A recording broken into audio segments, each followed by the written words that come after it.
Bonjour à tous! Hello everyone! Magandang araw sa inyong lahat. Welcome to our podcast, Pinay Wiwi. We are a group of Filipino wives living in France who aims to share our experiences. Je m'appelle Kim. Je m'appelle Anna. Je m'appelle Jenny. Je m'appelle Dani. Je m'appelle Rosa. And we are the hosts of Pinay Wiwi. In this episode, we'll delve into the joys and challenges of parenting in multicultural households. Today, we're joined by three Filipino mothers, Anne, Geraldine, and our host Jenny, as they share their experiences raising mixed-cultural children in a Filipino-French household. They embarked on this remarkable journey when they married French partners and started their families in France. We'll explore how they navigate the beautiful complexities of multicultural parenting, from language acquisition to family values, and celebrate the blending of Filipino and French cultures in their children's upbringing. Join us as we uncover the similarities, differences, and beautiful nuances between Filipino and French parenting styles. Alright, let's introduce our first guest for today, Sis Geraldine. Can you tell us about yourself, about your French partner, how did you meet him, and how many kids do you have right now? Hi, I'm Geraldine. Bali, I have one kid, 10 months na siya, and lalaki. I live in France for like 11 months now, and I delivered yung baby ko dito sa France. How about you, Sis Anne? Can you introduce a little bit more about yourself? Hello, so ako naman, Ann. So matagal na ako dito sa France, magsi 7 years na ako dito sa France. At yung husband ko naman is, kami, LDR, yun lang. Hindi ko siya masyadong ma-details. Ang tagal mo na pala dito sa France. Pero si Anne, yung mga anak mo, French kasi nila pareha? Yes, both sila mga French. Yung first panganay, pinanganak ko siya sa Pilipinas, and then yung bunso ko is dito sa France. So my son, magti 10 years old na siya this year, and then yung bunso ko naman magsi 6 years. Di ba kayo nahirapan sa pagpapalaki ng mga anak niyo doon sa Pilipinas? Sobra akong nahirapan sa panganay. Bakit? Kasi di ba sa Pilipinas, especially kapag di ba dito sa Pilipinas, pag natutulog yung mga anak natin, yung magkakatabi tayo, yung lagi nating katabi yung bata. Oui. So, nung nandito na kami sa France noon, yun yung isa sa pinag-aawayan namin ng husband ko before. Kasi yung husband ko, gusto niya matulog yung anak namin sa room niya. Tapos ako, yung parang separate room, ganun siya. Sobra akong nahirapan, parang 1 month ata akong sobrang buyat noon sa, alam mo yun yung pag-train siya na matulog mag-isa. Oo, lalo pag hindi nasanay, diba? Yes, iwalay agad. sobra. How about you, Sis Geraldine, since 11 months old pa lang yung baby mo? Bali sa akin naman, nakausap naman ako ng husband ko before kami bago akong mga anak. So, nasabi niya sa akin na talaga yung culture nila, hindi nila tinatabi yung baby sa pantulog para hindi sila masyadong dependent sa'yo. So, pero nagkasundo kami kasi sabi ko, being a mother, tapos first time mo pa lang, syempre medyo worried ka ba sa baby mo na hindi mo kayang iwan sa isang room na mag-isa. So, nagka-agree kami na first 3 months si baby nasa kwarto namin. Pero nasa crib siya. Parang ganun. Hindi siya katabi sa inyo matulog. May sarili siya. Hindi sis, kasi advice talaga ng mga doktor dito na hindi namin sila itatabi sa pagtulog kasi tado na baka madaganan namin sila or hindi sila makahinga, ganyan. Yes, ayun nga. Pero yung sis, pwede naman, di ba, yung nasa same room kayo, pero nasa crib siya or something. So, sis, oo. Ganun ginawa namin. Nasa crib siya ng first 3 months. Tapos nung after 3 months, sis, nilipat na namin yung crib niya sa sarili niyang room. After niya malipat sa sarili niyang room, hindi ba niya hinahanap yung presence niyo? Kasi may mga batang ganyan, di ba? Hirap sis. Kasi yung siguro first week, parang hirap kami kasi every time umiyak siya, parang naghahanap siya ng kasama ba. Kasi dati ng first 3 months, so every time naiyak siya, nandyan lang kami, ma-attend namin yung kailangan niya. Pero nung nasa ibang room na siya, medyo na-feel niya siguro na wala kami. umiiyak siya parang every hour. Pero advice kasi ng doktor na i-reassure lang namin yung baby, tapos iiwan namin siya kahit na umiiyak siya, tapos makakatulog siya mag-isa. Actually, for the first 3 days, ganon, umiiyak siya every time, tapos sumunod na araw, ano na siya, parang kaya niya nang isut yung sarili niya, parang patahimikin yung sarili niya hanggang makatulog. I think yan yung one of the biggest difference. Nakita ko din siya sa sister-in-law ko. Tapos nakikita ko pag pumunta sila dito sa amin. Tapos natutulog yung baby dun sa kwarto. Tapos sila nandun sa kusina kumakain. Iniiwan nila kahit hindi patulog yung bata. Tapos yung bata na yung bahalang matulog mag-isa. Tapos meron lang silang camera. For me, parang iyon yung isa sa pinakamalaking difference. May good and bad side siya. Kasi sa akin ang una kong naiisip kapag iniiwan yung bata na mag-isa, yung SIDS, yung sudden infant death syndrome. Yung kapag hindi mo na siya hindi mo papansin, bigla na lang wala na. Oo. Ang nakakatakot na inyo ba, na-discuss ba ng doctors yon yung mga doctor dito sa France, nung in-advise nila na kailangan matulog yung bata mag-isa? Kami sis, na-discuss. Sabi niya lang, sa crib, walang ibang bagay doon, kundi si baby lang at saka lahat lang talaga. Walang ibang nakalagay, walang Bawal pumot. Yes. Yes, walang pumot, walang stuffed toy. So, yung baby, para hindi siya malamigan, meron silang ginagamit dito na parang potato bag, parang ganun. Oo. Parang siyang ganun. So, para hindi sila malamigan, ganun lang. Wala kami ibang nilalagay sa bed nila para daw safe na hindi nga ma-prevent nga daw yung ganyan, yung sudden sa death. Okay. Sa iyo, Sis Ann, since nagpalaki ka kahit paano ng very short time sa Philippines, tapos dito sa France, dun sa second kid, ano naman yung naging difference? Sa akin different, oh my God. Yung bunso ko parang hanggang ngayon mag 6 years na siya pero di ko pa rin siya kayang patulugin sa bed niya. Sa akin pa rin siya natutulog mag-isa. I mean, kaming dalawa sa bed. Tinry ko siya. Ito lang recently ko lang siyang tinry na patulugin. Alam mo yung madaling araw nagigising siya, umiiyak. So parang sabi ko sa husband ko, antayin ko na lang na mag 10, 11. So ayun, ang hirap niya. Kaya kung ako sa'yo, Sis Geraldine, maganda yung isanay mo na siya na baby pala patulugin mo mag-isa. Kasi pag malaki na siya, pag nag 3 years old, 4, 5, ganyan, sobrang hirap na. Kasi sobrang clingy. Hindi niya kayang matulog ng siya lang. Kaya sobrang struggle ako talaga ngayon. Parang nasanay na siya na andyan ka palagi pag natutulog. Yes, totoo sis. Ako yung anak 1-year-old na, no? Doon pa rin sa kwarto namin siya natutulog. Nung baby siya, sabi lang asawa ko, doon mo na yan sa kwarto niya para masanay siya. Ayoko. Ayun nga, syempre ganun tayong Pilipino, di ba? Sanay tayong katabi yung mga anak, yung parents pag natutulog. Pero alam mo sis, parang nakakaano lang minsan kasi hindi ko alam kung sa ibang in-laws. Kasi di ba yung mga in-laws ko parang medyo nakaka-offend lang na bakit ganyan ba? Dapat ganyang age na sa kwarto na yan, dapat hindi na sa'yo yan. Yung alam mo yung laging ganun problema nila sa akin. Saka minsan na-offend ako na nanay ako, ganyan. Alam mo yung hindi mo naman ma-defend kasi syempre iba yung culture nila, iba yung culture.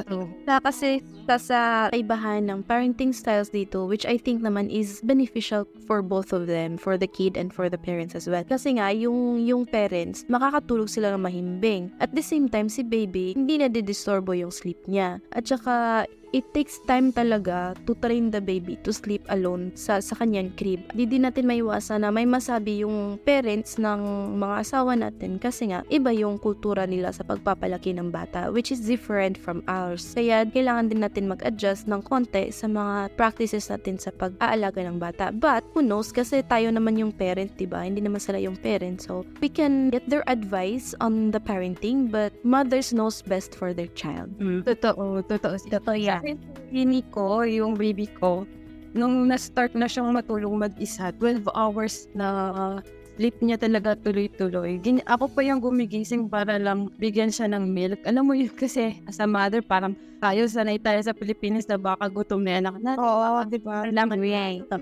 So, ako, worried ako. Actually, nung unang linggo na tinitrain namin siya matulog mag-isa, umiiyak ako kasi umiiyak siya sa room. Yung parang hindi mo matiis. Sabi ko, sakit sa dibdib. Sabi ko, gano'n. Tapos, kinocomfort lang ako ng hubby ko. Sabi niya, we have to do this kasi ganyan. Parang, hindi lang siya yung buhay natin. Kailangan may buhay ka rin sarili. Sabi niya, gano'n. Hindi mo yung sarili mo, makakabuti yan para sa kanya, para sa iyo. Yun yung sabi niya.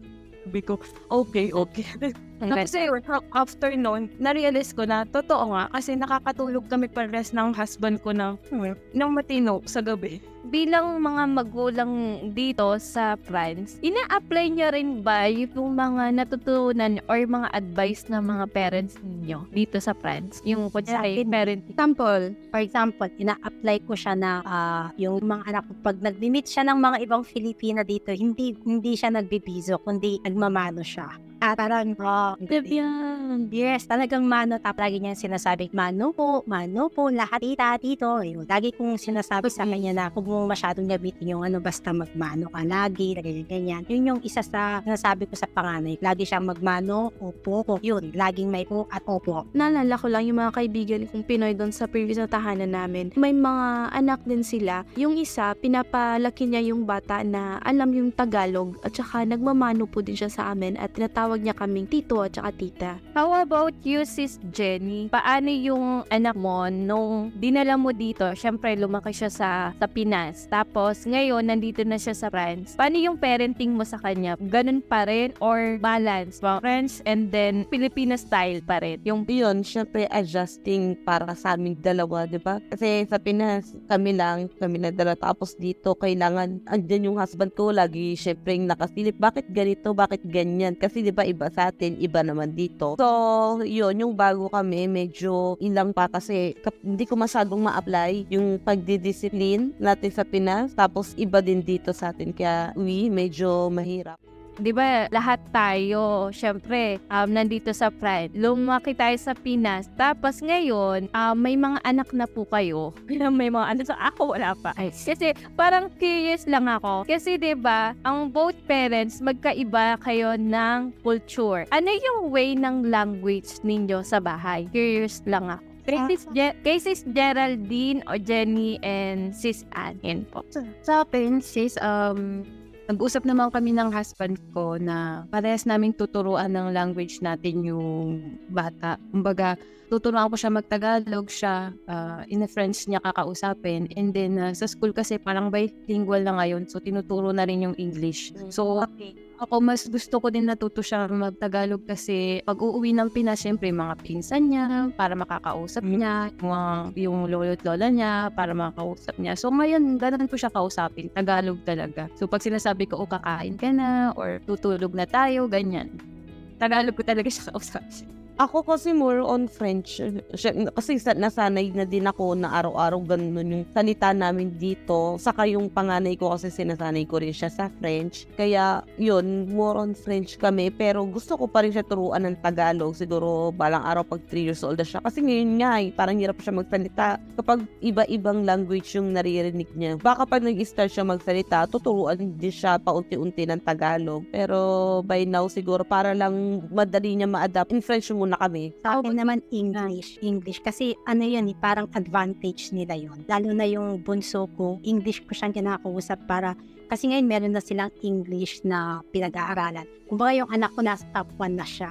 Kasi alam niya na May advantage na siya doon sa sa learning. Nagandahan na ako doon sa parenting styles din ng mga kaibigan namin doon sa previous na tirahan namin. Kasi nga yung language na sabi ko kanina na yung language nila is more on Tagalog at saka English at early stages ng childhood development nila. Kasi, sabi ng parents nila, more on French na yung gagamitin nila pag nasa school. So, mas maganda daw habang bata pa, which is effective for them, naturuan na nila ng Tagalog or English para mas ma-retain na sa isipan nila yung language. Naman, may kanya-kanya naman silang reason kung bakit yun yung parenting style nila. Yes. Sabi nga nila dito, your kid, your rule. Anong effective para sa kanila? Oo. Basta hindi ka lumalabag sa batas at doon sa karapatan ng anak bilang tao, okay naman yun. Kung ano yung mag-work sa family, do that. Kasi at the end naman, lalaki yan magkakaroon din yan ng sariling isip. Pero maganda pa rin yung kung ano yung gusto mong maging siya in the future, kung ano yung babalikan niyang roots sa'yo. So, may tanong ako, Sis Geraldine at saka Sis Ann at Sis Jenny. Di ba meron ditong crush, yung crush na parang hindi lalagay mo yung bata doon. For example, pag may work ka, tapos doon mo iniiwan yung bata. Ano ba yung kaibahan niya or ano ba yung nafe-feel niyo pag naiiwan yung bata bata doon sa creche at saka nagtatrabaho kayo? For example lang, if ever nag-work na kayo dito, so paano nyo ginagawa yan? Ayun. Bali ako sis, kasi si Nico, 11 months pa lang siya. Although, ini-enroll na namin siya sa creche. In case na, halimbawa tulad ko, nagpupunta ako sa interview sa Friends Travel, o kaya meron akong civic formation sa OFI, o tapos yung asawa ko minsan lumalabas ng bansa, o kaya may pasok siya, parehas kaming hindi available. May days na ipinapasok namin siya sa creche, pero as much as possible, ayoko talaga. Kasi nakita ko yung ewan ko kung sa ibang creche same lang, pero yung nag-aalaga kasi parang sa isang tao, aalagaan niya is 5 bata. So, Joe ako, parang naaalala na ako parang sa baby. Yes. Kasi dito, allowed sila iwan yung baby kahit 2 months pa lang sa creche. So, ako parang niisip ko, paano kung si Nicola ba magkaroon ng problem sa school, na hindi siya maalagaan, magkaroon siya ng alam mo yun, mahulog, mga ganun ba? Parang bored talaga ako. So, hindi namin siya pinapasok as much as possible. As hanggang kailangan lang talaga. Pero buti ba sis yung yung sa creche, di ba yun? Parang subscribe ka for a year or something. Yes. Yes. Bayaran mo pa din siya kahit hindi mo pinapasok. Ato kasi sis, yung meron kasing public din sis.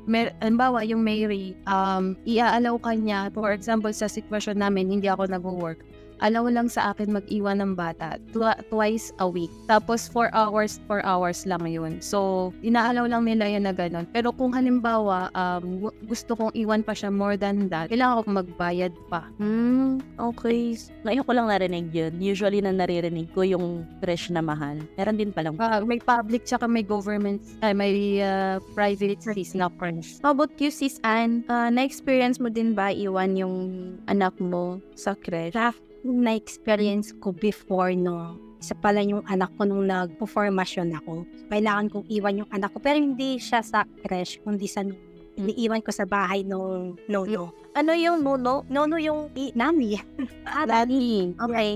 Iwan mo yung anak mo doon, tapos ang napansin ko, parang yung anak ko parang matatakutin, ganon. Tapos hindi na siya masyadong, 1 month ko lang siyang ginawa before, tapos yung attitude, yung character ng anak ko nag-iba. Tapos nung tinatanong ko siya bakit parang patatakutin na siya or what, kasi yung nuno pala niya medyo strict lalo na sa pagkain. Lagi daw parang hindi sumisigaw, ganun-ganun. Simula nun, hindi ko na tinuloy yung formasyon ko before. Then nag-focus na lang ako sa anak ko. Parang na-trauma din ako. Hindi ko lang alam, or depende sa nuno. Yung nuno ba Filipino or No, French.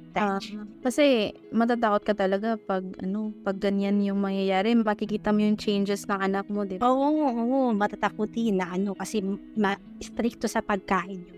Tatanungin ako na ganito ganyan, yung anak mo hindi kumain, ganito ganyan, kasi ayaw niya hindi siya kumakain ng legume, so nasabihan ko. Parang narinig sa nuno, no? Hindi ko na binalik. Parang naririnig ko pa lang yung mga pagaya niya, pag mga baby ako. Parang hindi ko maiwan ng 2 months yun sa creche. Hindi ko pa lang So, ayan, pointers natin mga wala pang baby to. O kaya, diba? Tapos advice ko lang, pag in case lang talaga kailangan, halimbawa, yun sa civic formation, kunyari, wala kang choice, wala kang pag-iwanan ng baby, hihingi ka ng atestasyon sa OFI o kaya kung saan man na formasyon para yan yung ipapakita mo sa creche na meron ka talagang schedule para dito. So, kailangan iwan yung baby. Kasi minsan dito, prioritize nila yung may trabaho. Hindi nila binibigyan ng oras yung mga wala namang o kaya may time ka namang alagaan ng baby mo. So, ililista ka lang nila pero hindi ka talaga nila i-entertain. Parang ganon.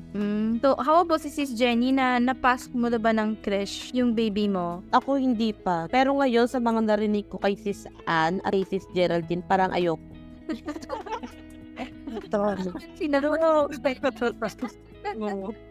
Hindi, sabi ko sa asawa ko, pag nag-work ako, papasok natin sa creche yung baby namin. Pero ngayon, talaga parang nagbago na yung isip ko. Iiwan ko na lang sa anak niya. Okay, lang lumaki yung anak. Mas safe sa school kaysa sa Wow, mas safe sa school. Totoo. How about naman sa aspect ng spending quality time with your kids? So do you, 'di ba dito sa France, mostly yung na-observe ko, they spend more quality time sa mga anak nila, like pumupunta sa park, tsaka mga fun park. So paano nyo ba sinispend yung quality time nyo sa mga anak nyo? Ako, dito nalaman ko lang kasi dito na meron pala silang parang kumbaga library, pero ang mahihiram mo is mga toys para sa babies. Iba't ibang age ng bata, may mga laruan sila. Pag ginagawa ko, pumupunta kami doon. Kami lang dalawa ng anak ko. Pwede kami maglaro doon. Tapos at the end of the day, nangihiram din ako ng toys, inuwi ko sa bahay para malalaro ko rin siya sa bahay. Tapos free pa yun. Hindi ako gagastos. Parang ganun. Ngayon ko lang narinig na may library palang ganyan. Or sis, yung, di ba, bibliothèque sa mga books yan. Dito ang tawag is ludothèque. Parang mga toys yung pinapahiram nila. Ludote. Okay, I see. Ngayon ko lang narinig yung term na yan. How about this? I think yung idea na yun is very good and very French kasi nakaka-save sa environment since they don't want to accumulate a lot of things to save the environment. Very French. Economic din siya, sis, no? Ito. Very French. How about sis Anne? Paano mo sinispend yung quality time mo? Naglalaro ba kayo outside? Ako naman, yung anak ko, lagi niya akong sinasabihang super mamo ako. Kasi pag lagi akong pumupunta sa park, nakikipaglaro din ako sa mga kaibigan. At sumasakit ang likod ko, nakikipotball ako, ganon. Nakikijoin ako. Ganon din sa bunso ko. Pag yung bunso ko naman, may mga kalaro siyang mga nakikisama rin ako, nakikipike ako pa nga yung nagiging horse nila dyan. Parang barkada lang, no? Yes, ganon. Napaka-acting mo, sis. Totoo yan. Ang cool mom mo Yan naman. ako. Si Sis Jenny, ano yung yung quality time mo with your Quality time ko po manood ng TV. Char. quality time mo? Bawi. Siyempre, hindi kasi ako masyadong palalabas eh. Hindi ako masyadong lalakad yun. Minsan, binabasahan ko siya ng books. Ganun. Quality time naman namin ng panganay ko mag-aral. Kasi ako, yung mga ganun quality time yung mga ayaw nila siguro, no? Hindi ka nahirapan magturo? Hindi ka nahirapan magturo? Nadugo nga yung minsan yung utak ko eh. Lalo, puro French na. Parang ako yung nag-aaral. Kasi ngayon, nakikita ko, kasi yung pamangkin ko lumaki sa akin. And ngayon, parang iba na yung epekto sa kanya nito eh. Yung paggamit ng technology. Ayan. Ay, gusto ko lang yun, about sa technology. Ngayon, kahit yung baby, diba, binapagamitin natin ng phone, ng mga TV. Ay, ang mga bata talagang nakadepende sa technology. Sis Geraldine, Sis Anne, and Sis Jenny, kayo, ganun din ba kayo? Ako sobra akong regret. Sobra yung regret ko na binilhan ko yung anak ko ng puso. Kasi halos everyday na siyang naglalaro, hindi makunti. Kaya, sobrang Wala kang screen time lang, like time limit na ganitong oras, ganyan ka lang maglalaro, or meron naman sis. Kaya lang, dumarating talaga sa point na hindi siya nakikinig. Lalo na kapag teenager na, napakahirap i-handle. Hindi gaya ng mga pag-war fight, medyo okay pa kasi nakikinig. Pero yung panganay ko, ginugol niya na talaga yung buong oras niya, lalo na pag ganito na yung weather natin, yung maulan, yung everyday maulan, so hindi kami pwedeng lumabas. Yan na, nakatutok na siya dyan sa Fortnite na yan. Meron kaming yung binigay ng doktor sa amin, yung book ng mga bata dito, yung development. May guide na nakalagay doon. Bawal daw pa screen time yung mga baby until 3 years. So, kami hindi namin na si Nico sa TV o sa cellphone. Minsan, lang kami, nagsi-cellphone kami pero naka-earphone. Yung para hindi niya madidinig o kaya di siya titingin. Maganda yan. di siya nadidistract sa ingay. Kasi 'di ba pag yung mga bata kasi pag na-expose na siya at early age ng mga technology, medyo maghahanap na talaga siya. Tapos iba pa naman yung pwedeng sa Pinas kasi para na-observe ko lang Yung sa Pinas kasi, yung mga bata, hinahayaan lang nila na gumamit dun sa technology para, for example, di mag-ingay yung bata, di mag-iyak. Parang gusto lang nila na nandyan yung bata magkalikot-kalikot sa internet, mag-watch ng mga YouTube videos. Tapos, di mo pa naman na nafi-filter yung mga video dun sa YouTube or sa Facebook kasi minsan 'di ba may lumalabas talaga na videos na hindi mo alam na bawal sa bata, for example. So ikaw na lang mismo masosyak ka na lang na may ginawa na yung anak mo na natutunan niya dun sa YouTube videos. So medyo isa din to sa disadvantage as a parent kasi hinahayaan natin yung bata na Spend ng quality time niya sa gadgets. yung parang development ng bata sa pagkikipaghalubilo sa ibang bata nagiging iba din.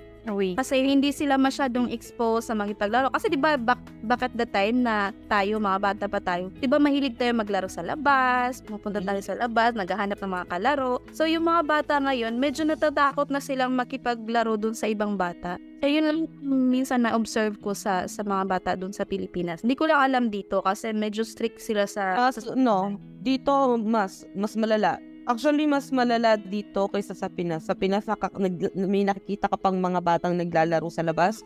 Dito wala. Yung mga... seryoso? Yes. Talaga ba? Wala. Yung mga anak ng asawa ko, umaga pagkagising, hanggang gabi, naka-cellphone, naka-Twitch, naka-Xbox. Ako, sa panganay ko, wala akong problema eh. Takot siya sa akin eh. Kapag sabi ko, Sa anak. Lunes hanggang Biyernes, pagka may pasok, wala kang cellphone. Kahit pagdating mo ng hapon, wala kang cellphone. Bawal ka mag-cellphone. Pwede ka mag-cellphone Friday ng gabi. Kasi pagka wala kang homework, Saturday, Sunday, yun lang yung time niya ng cellphone. Pero eto ngayon, bakasyon, pwede. Pero may time yan sila. Kahit ngayon, pagka ganitong mainit, maganda yung panahon, lakad, dun kayo sa labas. Walang cellphone. Kung ayaw nyo lumabas, just lang kayo, okay lang naman eh. Pero wala kayong cellphone. Tumunga nga kayo dyan, wala kaming pake. Ganun kami mag-asawa pag andito sila. Sa bunso ko ngayon, dun ako parang medyo nakaka-problema kasi maaga ko talaga siya na-expose sa TV. Although 1 year old pala yung anak ko, 1 year and 3 months pa lang siya. Sobrang addict niya na sa TV. Hindi mo siya mapatigil sa TV kapag wala siyang TV, naiyak, gusto niya lang. Pagka may TV, tahimik lang siya. Ganun. Nasanay ako kasi dati kapag busy, ako lang mag-isa, linis ng bahay. Yun yung pampakalma ko nga lang din sa kanya. Gaya syempre nung ibang parents niya na sabi walang choice, di ba? Lalo kapag mag-isa ka sa bahay, ilalagay ko lang siya sa crib niya, may TV sa kwarto. So, andun lang siya. Kaya nasanay siya na TV. Pero ngayon, medyo binabawas-bawasan ko naman na din. Pero ngayon, gaya niyan ngayon, no choice. Medyo busy sila, busy ako. Andun siya ngayon, nanonood na naman ng TV.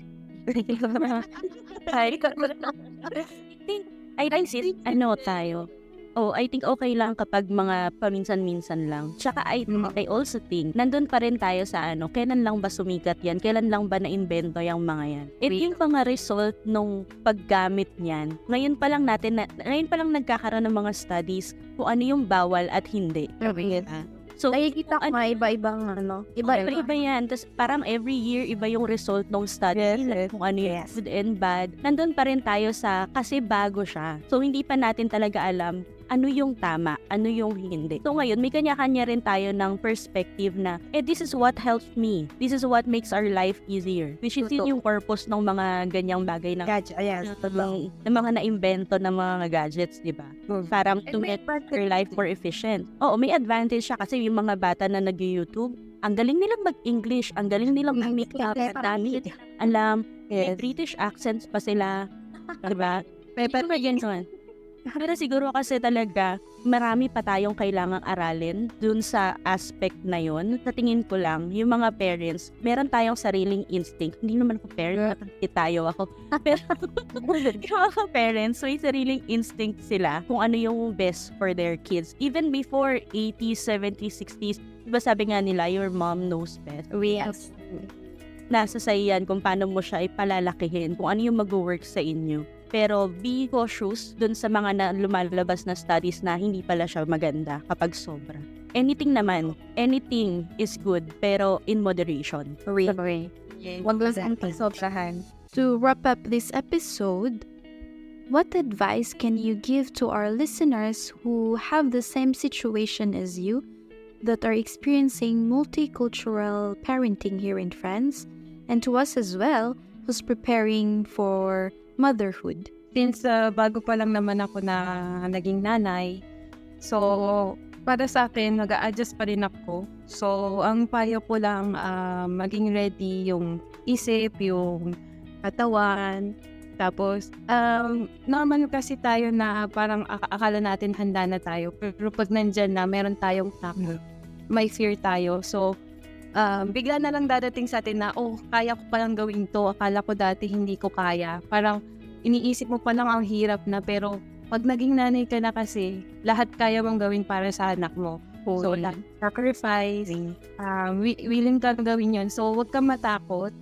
Handa mo lang lagi yung isip mo tsaka katawan mo. Yun lang yung tingin kong magiging helpful. Well, sa akin, ang advice ko, copy-paste kay Sis Geraldine. Pero pinaka-advice ko talaga, spend time sa anak. Huwag kayong mag-rush sa work. Kasi minsan pagka mag-1 month, pag pa lang yung baby, parang isipin magsiself-pity ka na, sana gusto ko magtrabaho, ganyan. Pero no, mas maganda na palakihin mo muna yung anak mo before yung trabaho. Kasi yung work, nandyan lang yan, anytime. Yun lang yung advice ko sa inyo. Ako naman, advice ko lang sa inyo, love yourself pa rin kahit na may mga anak kayo. Hindi kahit nagkaanak tayo, yung oras natin nasa mga anak lang natin. Syempre, kailangan may oras din tayo sa sarili natin. Maggala kayo. Hindi porket naggala kayo na wala yung anak nyo, masama na kayong nanay, no? Maglaan kayo ng oras para sa sarili nyo, kasi ang daming parents, ang daming mother na nagkakaroon ng depression. Kasi yung time nila, andun lang sa anak, andun lang doon na lang umikot yung mundo nila. Diba? Kaya yun yung payo ko, love yourself din kahit na may anak kayo. Pero para sa akin naman, yung motherhood naman talaga is hindi madali, kasi kailangan prepare natin yung sarili natin, not just physically, mentally, emotionally, but also financially and spiritually. Kasi hindi biro yung pag-aalaga, yung panganganak, di biro maging isang ina. Kaya kailangan talaga siyang paghandaan ng maayos. Ganon din sa pagkakaroon ng quality time natin sa mga anak natin, gaya ng sabi ni Sis Ann, na we spend our quality time with our children kahit gaano pa, para walang regret. At wag din natin kalimutan yung quality time natin para sa sarili natin at para din sa mga asawa natin, kasi baka magtampo sila, diba? Tsaka kagaya natin na wala pang mga anak or naghahanda pa lang sa pag-aanak, meron na tayong mga may learnings na tayo.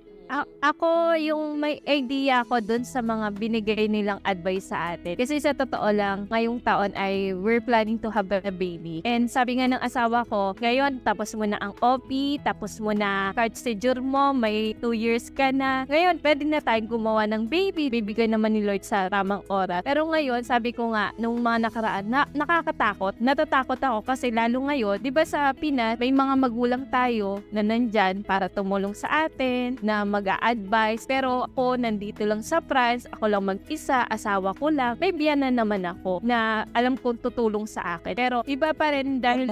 iba pa rin kasi nasa Pinas tayo, ganun yung culture nila, tapos yung culture dito, iba rin yung pag-alaga ng bata. Thank you dahil sa mga advice na yan, parang masasabi ko na kagaya kay Sis Geraldine na ready na ako. Ready na akong magkaroon ng baby soon. Ayun, thank you po sa mga advice at sa mga narinig ko sa inyo. For me naman, to close lang, I think yung difference ng culture ng Filipino and French when it comes to parenting in any other culture, what we have to do is to get what's good and to throw what's bad. Yun lang yung way para ma-improve natin yung kung ano yung nakasanayan natin before. We can't be in just one side, especially readed yung family natin. So, hindi siya pure Filipino, hindi siya pure French. So, we have to recognize, meron tayong dugong Filipino at yung anak natin magkakaroon ng dugong French. So, we have to respect that one. Okay. So, yun lang naman yung difference. When it comes to being a parent, one day, siguro may kanya-kanya lang talaga tayo. Let's just do what we think is best for our future baby. We agree. And so, we end. We want to thank Sis Geraldine Geraldine, Sis Anne, and Sis Jenny for answering all our questions, our curious questions about parenting. Parenting and sis, And thank you sa pagkakawala sa lahat. Sobrang honor na maging guest. Yes. Thank you so much. If you finished listening to our episode, don't forget to like, share, and subscribe on our channel. Let us know your experiences in the comment section below. If you have suggestions for a topic, we can do a special episode for you. Don't miss out on our last episode scheduled for release this Friday at 5 p.m. European time. Merci beaucoup et à bientôt!